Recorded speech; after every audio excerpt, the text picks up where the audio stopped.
From Interior Alaska's most trusted news source, this is the Fbx Evening News.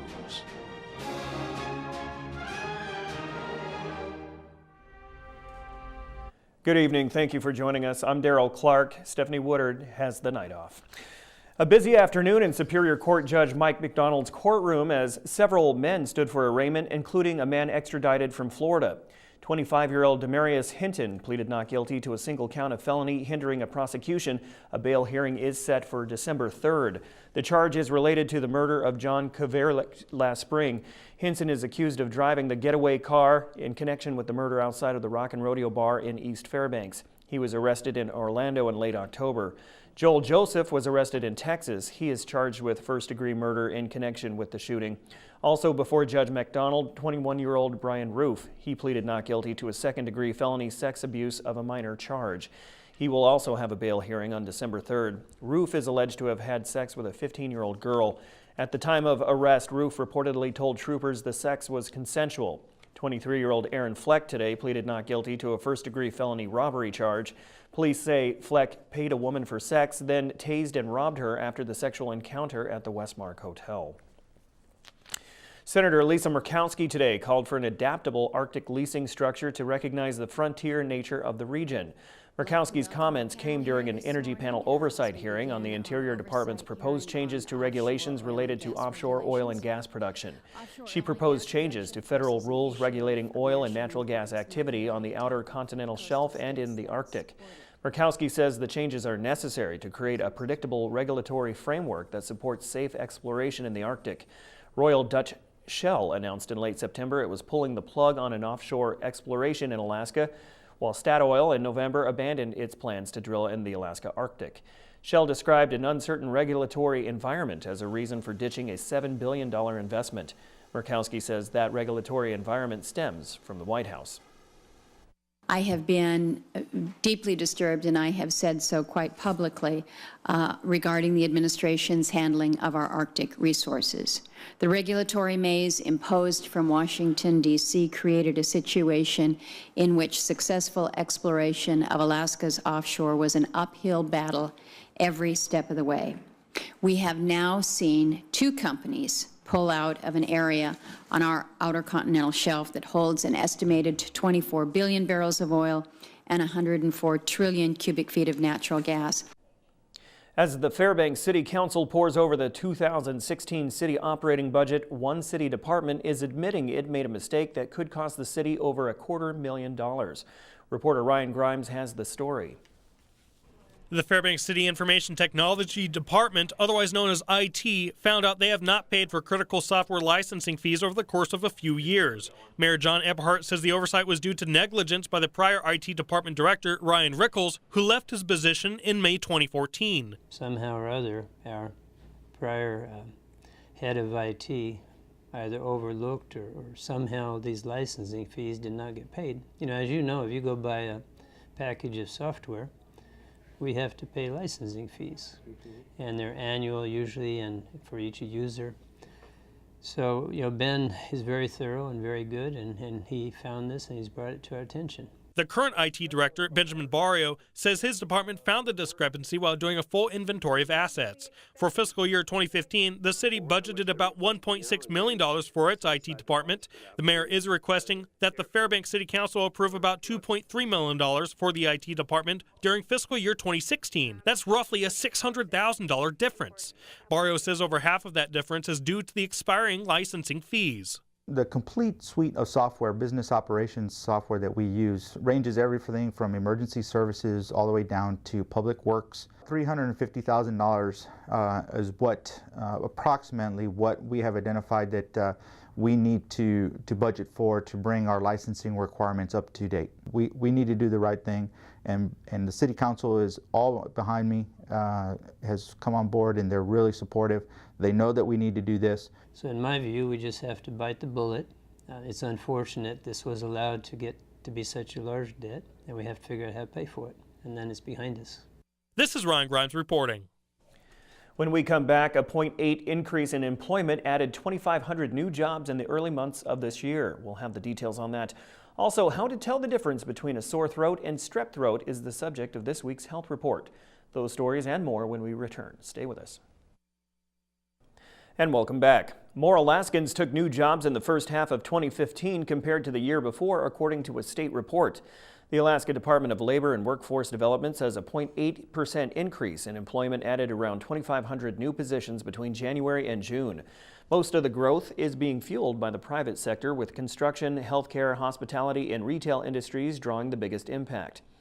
Overall, government jobs remain steady, posting losses around 0.1%, but the state's public positions dropped significantly in comparison. Economist Carolyn Schultz says some of the progress in rapidly expanding industries is expected to slow down. The oil and gas related construction is going to continue to shrink as projects become less economically feasible. I know firms are there's some things they're going to want to get finished up, especially if they've already put money into it, but I think new projects will probably be less likely to go on. Raven Landing Community Center has been growing each year, adding more construction this year to add on another complex. In order to offset some of the costs for the project, the facility decided to hold a special fundraiser. Donated art pieces from famous artists and Native leaders will add to the event, which will be held Thursday evening at 7 p.m. in the dining room of Raven Landing. Additionally, a tree lighting ceremony will take place to honor the memory of the president's daughter who passed away in August. So many people have made generous contributions to Raven Landing of wonderful things, pictures, Alaskan artifacts, and so forth. And it just seemed like a good idea to have an event where part of it is an auction. There'll be music and good food to eat and other things, but the idea is to raise money for Raven Landing. Many people gave memorials to her, and so we used that money to buy 1,500 LED lights, which are now on the tree. And at the evening of December 3rd, this Thursday evening, at the end of the big auction party, the Raven Landing singers will sing, and that tree will suddenly be lighted for the first time. Everybody will be able to see it through the windows of Raven Hall. The Alaska Post-Secondary Access and Completion Network spoke earlier today at the Chamber Luncheon. The network is a commission of people creating awareness of the importance needed for post-secondary education. The education could be certificate training, associate's degree, bachelor's degree, and on. According to the network, only 1 out of 10 high school graduates will go directly to post-secondary education, leaving Alaska's workforce 16% short of qualified workers. Not everyone at the luncheon was for the idea of promoting education directly after high school because of the debt associated with school loans. The network says they did not find that to be the issue. But according to their website, the Alaska Post-Secondary Access and Completion Network is funded by the Alaska Student Loan Corporation. If we don't hit these numbers, we will experience a labor shortage, and we simply will not have enough Alaskans to fill the number of jobs that we will have available in the future. The greatest area of need is going to be healthcare. Other areas of need will continue to be transportation, mining, construction, essentially the labor jobs that are out there. A sore throat can be just a nuisance, or it could mean something more serious. We take a look at the difference in this week's health report. Viruses, bacteria, allergies, or even runny nose drainage can cause throat pain.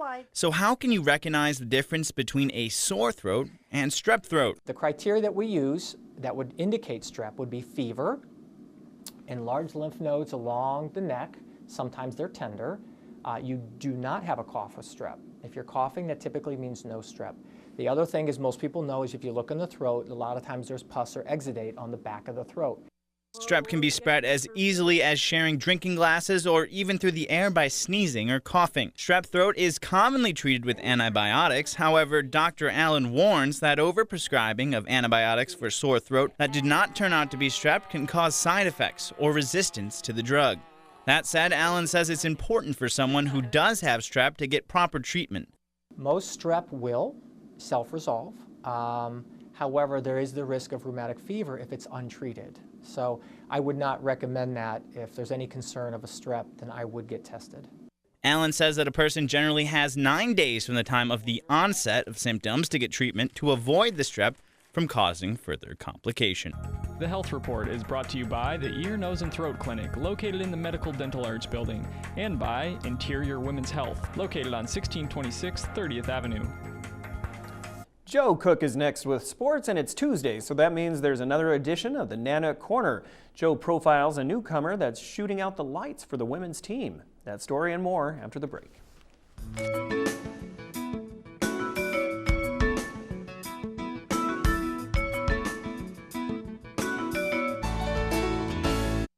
Welcome back, Interior Sports fans. Joe Cook here with your local Tuesday Sportscast. We start things off with the Nana Corner. Speaking of starts, a newcomer to the women's basketball team is off to a great one. Here's more on Alaska's Jaylee Mays. After the first 8 games of the year, Jaylee Mays is the third best scorer for the women's basketball team. Mays is tied for first in the GNAC in steals with teammate Jordan Wilson, and she is top 4 in threes made with 20. She hails from the Panhandle. Hardesty, Oklahoma, declared in college transfer, wanted to make a splash sooner than later. I wanted to come in and make an impact on all the players and help them get better and succeed, as well as myself. Mays is the most Southern United States recruit UAF head coach Cody Bench has had. You'd expect Mays to be a fish out of water, but that hasn't been the case. She's just someone that a coach contacted me and we looked into. She came up on a visit, had never been on a plane before until she came on her visit. So, it's one of those life experiences for her. So I think she's really likes it. Teammate Kaylee Jold wasn't even shocked when Mays scored 26 points in her debut in the team's season opener. I guess I really wasn't surprised. Jaylee is all hustle and all heart, and she makes hard plays look easy. And so, as a teammate, you just feed off that hustle. Standing 5'5", she kind of stands out. Take her signature 80s throwback side ponytail, for instance. Ever since I broke my nose, I had to wear a mask, and so I couldn't wear a regular ponytail, so I had to move it to the side, and then it's just stuck. Because I had a full year with a mask, so it's just kind of stuck.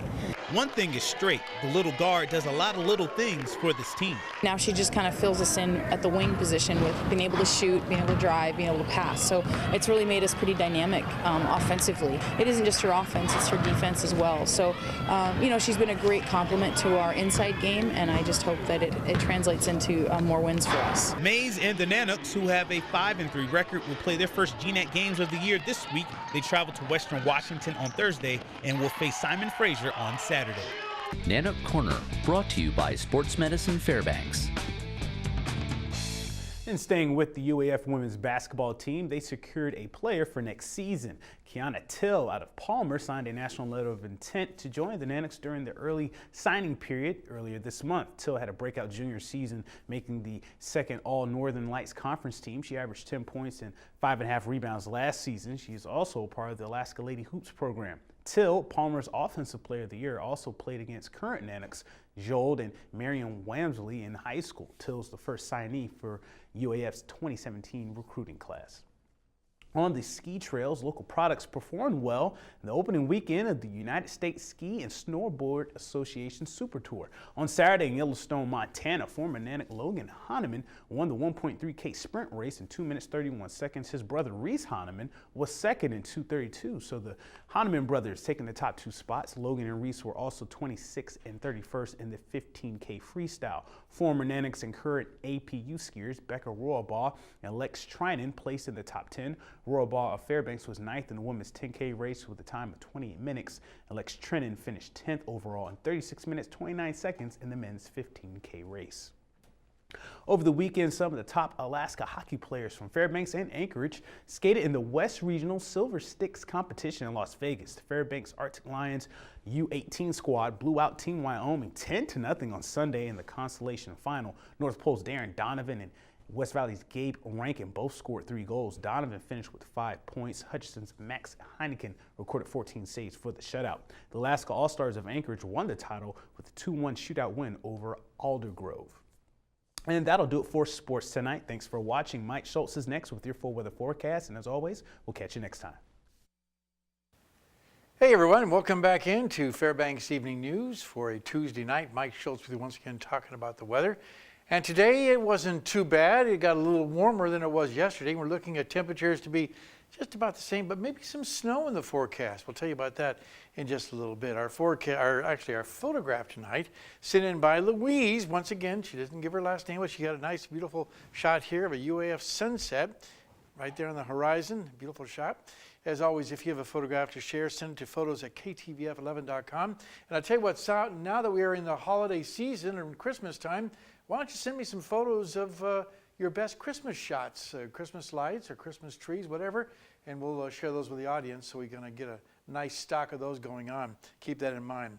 And speaking of photos, once again, a reminder, there are Fab Photo calendars out there right now. In fact, more of them have been taken to Kindle Auto, Seekin and Ford Auto, also the West Valley Vision Center, and there are other places out there. There still have a few left, so check them out. Once again, by going to our website, webcenter11.com, looking on the lifestyle section, and find where you can find one of your favorite places. But don't come to Channel 11 on downtown, because we don't have any more there. They're all gone.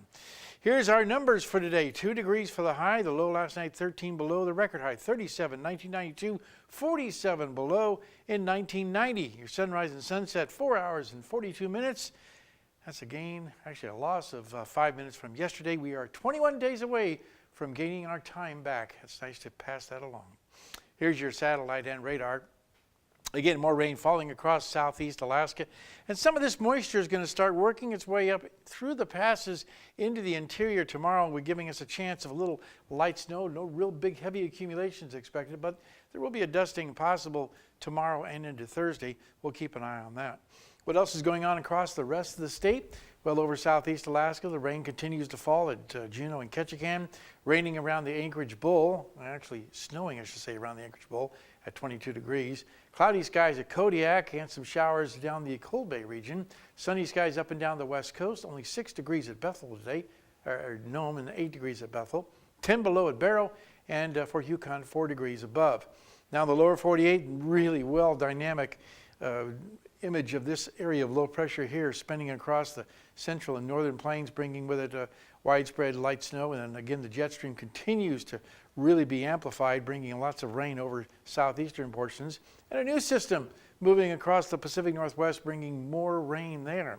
And as far as the system that's over the northern plains, expected to move off to the northeast. Snow diminishing today and tonight, and by tomorrow, just mainly cool temperatures. Now the jet stream is playing a big role in this. You see the jet stream is moving around and moving from the west to the east, but a little dip here helping to bring more rain and snow to the northwest portion of the country.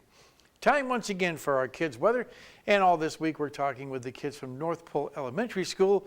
Here's a young man with a picture he drew about what else but a tornado. And I would like to tell a story to you. This is my picture of, so I was driving to where I was going to get basketball lessons done, and the tornado siren just started going off. Like, whee! A tornado was forming, and there was lightning and crashing and boom, and we could still see the sun a little bit, but there was a tornado there, and it was scary. And that young man is driving? I certainly hope not. Again, thanks to Mount McKinley Bank for sponsoring our kids' weather. Tomorrow night, we'll have another young man here with an interesting weather question. All right, here's your forecast for the rest of Alaska. Partly cloudy skies over the northern sections tomorrow at Barrow and Nome. A little light snow is possible in the Fort Yukon region. Over the south central sections, like I said earlier, a little light snow likely to develop across the entire region. Temperatures rising to nice temperatures for Healy and Delta, still around 0 for Fairbanks. Over southeast Alaska, more rain, but changing to showers across the region by afternoon, 42 degrees at Ketchikan. Over the southwest part of the state, we'll be looking at rain and snow at Cold Bay, partly cloudy skies for Bethel, and showers expected at Kodiak. And over the south central sections, snow showers for Anchorage, rain and snow expected at Valdez and Homer. Our forecast for the remainder of the night, looking for increasing clouds and not as cold, warmer in the hills. We have a little inversion going on. And by the way, the stages are 1 for Fairbanks area and 2 for North Pole. So things have gotten a little bit better from yesterday. And over the forecast for tomorrow, 0 degrees with a little light snow developing by afternoon. In the extended forecast, as you can see, that snow will continue for Thursday, then Friday, Saturday, Sunday, Monday, just a mix of clouds each day with a little bit of sunshine. Temperatures still very comfortable this time of year, a little cool, but much warmer than they should be for this time of year. Overnight lows dropping down near the 8 to 10 degrees mark, below zero, and 5 to 10 degrees above by Sunday and Monday. All right, thank you, Mike. That will wrap up this edition of the Fairbanks Evening News. We are glad you could join us. Tonight on NBC Nightly News, the U.S. is announcing it will send 150 additional troops to combat ISIS in Iraq and Syria. That's up next with Lester Holt. You can join us here 6 days a week at 6 and 11 or online anytime at webcenter11.com. From all of us here at the News Center, have a great night. Good night.